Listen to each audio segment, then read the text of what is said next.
ये जो लाइन है we the people of India, ये अमेरिका से ली, सिर्फ इतनी सी line we the people of, ये पूरी लाइन बोरो हुई है अमेरिका से, यूएसए के कॉन्स्टिट्यूशन से। यानी कि हमने यूएसए का कॉन्स्टिट्यूशन एज इट इज क्या कर लिया, पुट कर लिया, उसी प्रेम्बल का हिस्सा ही है।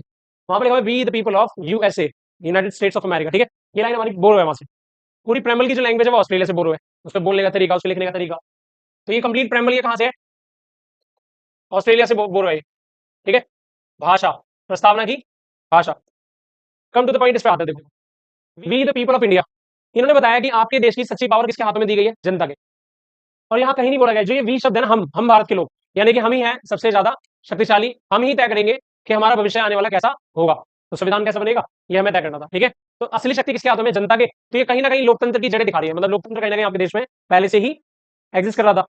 वैसे मैं लोकतंत्र की कहानी समझाऊं तो सुनना ध्यान से। डेमोक्रेसी भारत में महाजनपद के काल से चली आ रही है, और सबसे पहले गण और संघ जहां पर चलते थे वो वज्जी महाजनपद था। कौन सा था, वज्जी महाजनपद में कोई एक राजा ना होकर 8 राजा हुआ करते थे, ठीक है। और 8 राजा डेमोक्रेसी को मानते थे उस जमाने में, 2500 साल पहले।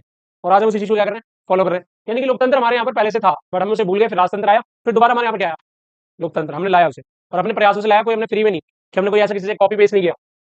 दोबारा देखो, जो ये we the people of India है, इसका मतलब है हम भारत के लोग। देश की असली पावर कहां पर इकट्ठी है, जनता में। तो यानी कि सबसे ज्यादा ताकतवर कौन है, जनता। तो जनता से ऊपर कोई नहीं है, इसका मतलब है ये डेमोक्रेसी को दिखाना चाह रहे हैं।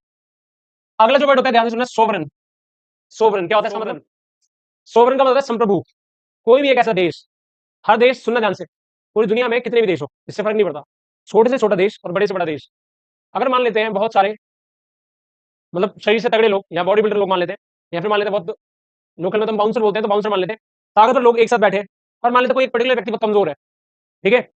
फिर भी वो ताकतवर लोग उस पर दबाव नहीं बना सकते, ना आंतरिक तौर पे ना बाहरी तौर पे। ऐसे व्यक्ति को बोलते हैं हम, या ऐसी संस्था को बोलते हैं संप्रभु, सोवरन। सोवरन का मतलब क्या होता है कि कोई कंट्री है, कोई कंट्री का, इंडिया ही मान लो आप, इंडिया। इंडिया अपने एक्सटर्नल फैसलों में और इंटरनल फैसलों में इंडिपेंडेंट है, किसी के दबाव में नहीं। जब हम बोल रहे हैं ना, इसका मतलब कुछ और नहीं है, इसका मतलब ये है कि हम अंग्रेजों के गुलाम नहीं है, ना हम अंग्रेजों के फैसले सुनेंगे, ना आंतरिक तौर पे ना बाहरी तौर पे, ठीक है।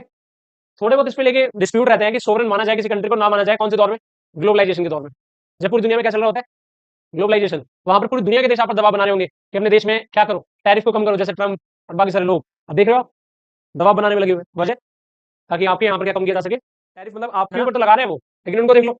अब यहाँ पर ये समझो कि सोवरेन का मतलब क्या होता है, आप अपने देश के लिए पूरी तरह स्वतंत्र हो। अगर आप किसी देश को ये कह देते हो कि आप से हमारे डिप्लोमेटिक रिलेशन खत्म होते हैं आपसे, तो ये हमारा फैसला है। कोई देश हमारे यहाँ आ सकता है और नहीं भी, तो हमारे किसी देश के साथ रिश्ते होंगे या नहीं होंगे, ये हम तय करेंगे, कोई और नहीं, ठीक है। तो इंडिपेंडेंट है इस मामले में, मतलब समझ गए कैसे, आंतरिक और बाहरी, दो तरीके से। कैसे,